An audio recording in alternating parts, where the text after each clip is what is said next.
আসসালামু আলাইকুম, সকলকে আমন্ত্রণ আনন্দ টিভি সংবাদে। আপনাদের সঙ্গে আছি আমি ছোয়া খন্দকার।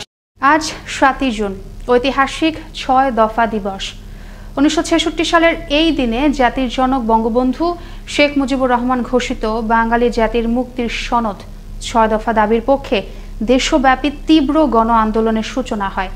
বাংলাদেশের জন্য 6 দফা এতই গুরুত্বপূর্ণ ছিল যে এই আন্দোলনকে বাঙালি জাতির মুক্তির সনদও বলা হয়। মোস্তফা কামাল তোহার প্রতিবেদনে থাকছে বিস্তারিত। This federal scheme, by removing the source of doubts, distrust and discrimination, will ensure a strong Pakistan. 6 দফার পক্ষে এভাবেই অত্যাচারীদের বুকে কাঁপন ধরানো অগ্নিঝরা বক্তব্য প্রদান করেন জাতির জনক বঙ্গবন্ধু শেখ মুজিবুর রহমান। আজ 7 জুন 1966 সালের এই দিনে প্রবল প্রতিরোধে তখনকার পূর্ব বাংলায় পূর্ববঙ্গবাসী বঙ্গবন্ধুর উত্থাপিত 6 দফার স্বীকৃতির জন্য রাজপথে নেমেছিল প্রবল প্রতিরোধে। 1966 সালের এই দিনে আওয়ামী লীগ তৎকালীন পূর্ব পাকিস্তানের স্বায়ত্তশাসন তথা বাঙালি জাতির মুক্তির সনদ 6 দফা বাস্তবায়নের দাবিতে পূর্ণ দিবস হরতাল আহ্বান করেছিল। প্রদেশ জুড়ে অভূতপূর্ব সে হরতালে সাড়া দেয় ছাত্র, শ্রমিক, জনতা সহ সারা দেশের মানুষ। হরতাল বানচাল করতে পুলিশ ঢাকা ও নারায়ণগঞ্জে মুক্তিকামী মানুষের মিছিলে গুলি চালায়। এতে ঢাকার তেজগাঁওয়ের শ্রমিক নেতা মনু মিয়া, ওয়াজিউল্লাহ সহ 11 জন এবং নারায়ণগঞ্জের শফিক ও শামসুল হক নিহত হন। আহত হন অনেকেই। মুক্তিযুদ্ধের প্রাক্কালে যেসব আন্দোলন বাঙালির মনে স্বাধীনতার চেতনা ও স্পৃহাকে ক্রমাগত জাগিয়ে তুলেছিল, 6 দফা আন্দোলন তারই ধারাবাহিকতার ফসল। এরই ধারাবাহিকতায় 69 গণ অভ্যুত্থান, 70 নির্বাচনে বাঙালির অবিস্মরণীয় বিজয়, 71 7 মার্চ বঙ্গবন্ধুর ঐতিহাসিক ভাষণ, 25 মার্চের গণহত্যা এবং 26 মার্চের প্রথম প্রহরে বঙ্গবন্ধুর স্বাধীনতা ঘোষণার পথ ধরে দেশ স্বাধীনতার পথে এগিয়ে যায়। 16 ডিসেম্বর 9 মাসে মুক্তিযুদ্ধের চূড়ান্ত বিজয়ের মাধ্যমে বিশ্ব মানচিত্রে বাংলাদেশ নামের একটি স্বাধীন সার্বভৌম রাষ্ট্রের অভ্যুদয় ঘটে।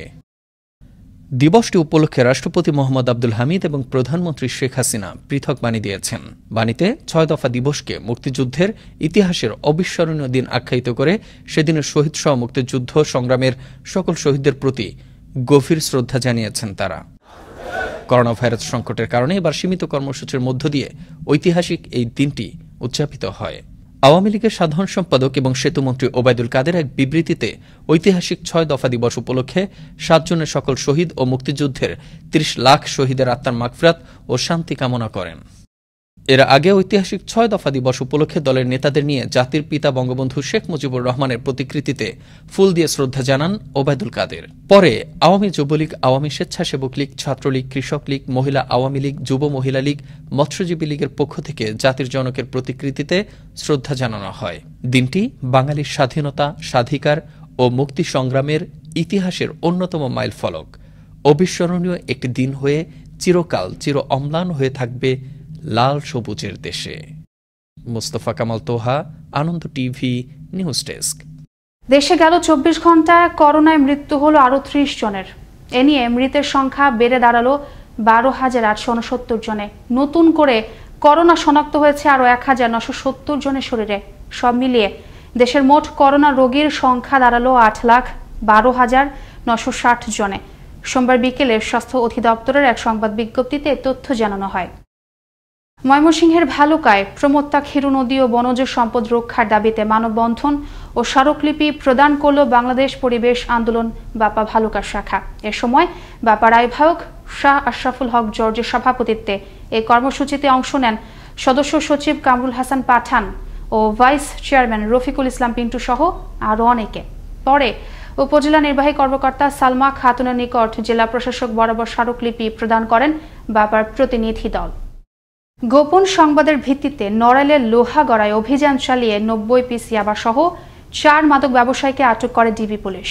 রোববার রাতে উপজেলার মাইট কুমড়া আশ্রয়ণ প্রকল্প এলাকার একটি বাড়ি থেকে তাদের আটক করা হয়। আটককৃতদের মাদকদ্রব্য নিয়ন্ত্রণ আইনে মামলা দিয়ে আদালতে পাঠানো হয় বলে জানায় লোহাগড়া থানা পুলিশ। নোয়াখালীর চাটখিল বাজার সংলগ্ন প্রধান সড়কের পাশে চাটখিল 5গাঁও সরকারি উচ্চ বিদ্যালয়, এর সামনেই শিক্ষার্থীদের সুবিধার্থে এলাকাবাসী ও অভিভাবকদের আবেদনের পরিপ্রেক্ষিতে জেলা পরিষদের অর্থায়নে নির্মিত হতে থাকে একটি যাত্রী ছাউনি। অথচ নির্মাণাধীন সে যাত্রী ছাউনিটি রাতের অন্ধকারে ভাঙচুর করে একদল দুর্বৃত্ত। এতে ক্ষুব্ধ এলাকাবাসী, জেলা জুড়ে বইছে নিন্দার ঝড়। নোয়াখালী থেকে নাজিমউদ্দিন মিলনের পাঠানো প্রতিবেদনে আরো জানাচ্ছেন ফয়সাল মাহমুদ। নোয়াখালী চাটখিল বাজারের কাছেই প্রধান সড়কের পাশে অবস্থিত পাঁচগাঁও সরকারি উচ্চ বিদ্যালয়। যাতায়াতের সুবিধার জন্য দীর্ঘদিন হতে একটি যাত্রী ছাউনির দাবি শিক্ষার্থীদের, অভিভাবক সহ সাধারণ মানুষের।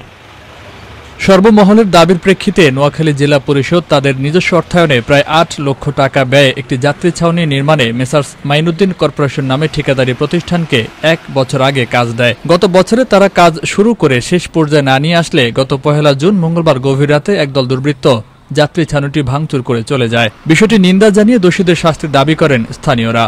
আমরা এখানে আসা যাওয়ার মাঝে সেটা দেখি, এখন আমরা আসি দেখি যেটা এই অবস্থা, এটা সরকারের একটা অপচয় এবং জনস্বার্থের যে বিষয়টা এটা তো মেনে নেওয়া কেন এই কাজের বিরোধিতা করে আজকে কিছু লোকজন এই কাজটা ভেঙে ফেললো, এটা আসলে আমরা অভিভাবকরা এবং এলাকাবাসী তীব্র নিন্দা জানাই এবং এই কাজটা হওয়া দরকার, এটাই আমরা চাচ্ছি সবাই মিলে।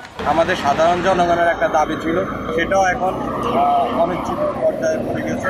আমরা সরকারের কাছে এবং জেলা প্রশাসকের কাছে এটার একটা সুষ্ঠু বিচার আমরা আশা করি। কিশোর গ্যাং সহ স্থানীয় সন্ত্রাসী এবং জনপ্রতিনিধিদের ভয়ে মুখ খুলতে না চাইলেও কিছুটা ইঙ্গিত দিয়ে ক্ষোভ জানান অনেকেই।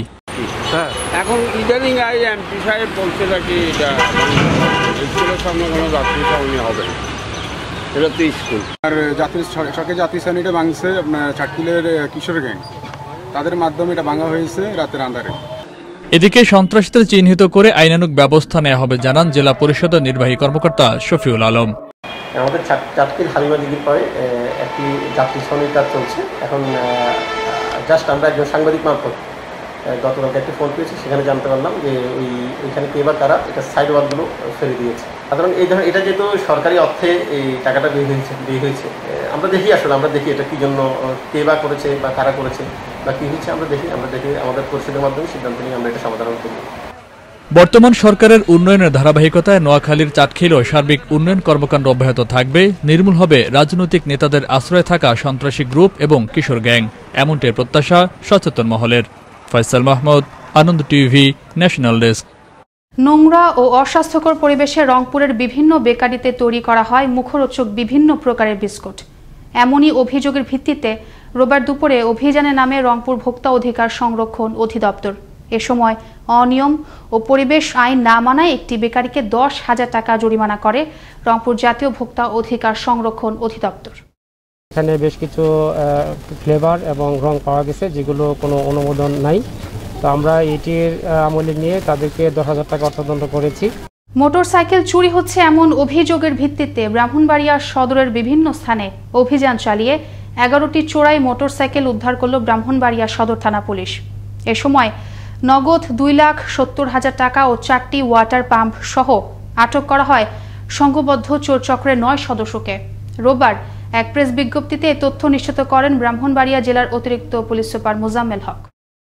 গোপন সংবাদের ভিত্তিতে কক্সবাজারের রামুতে অভিযান চালিয়ে 5,460 পিস ইয়াবা ও ইয়াবা বিক্রির 5,66,600 টাকা সহ জসিম উদ্দিন নামের এক মাদক কারবারিকে আটক করল জেলা গোয়েন্দা পুলিশ।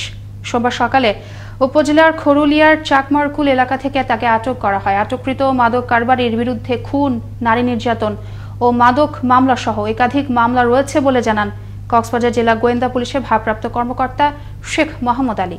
এই ছিল এখনকার মতো। আনন্দ টিভি সংবাদ দেখুন প্রতিদিন বিকেল 5:30 এবং রাত 9:30 আনন্দ টিভির সঙ্গে থাকার জন্য সকলকে ধন্যবাদ।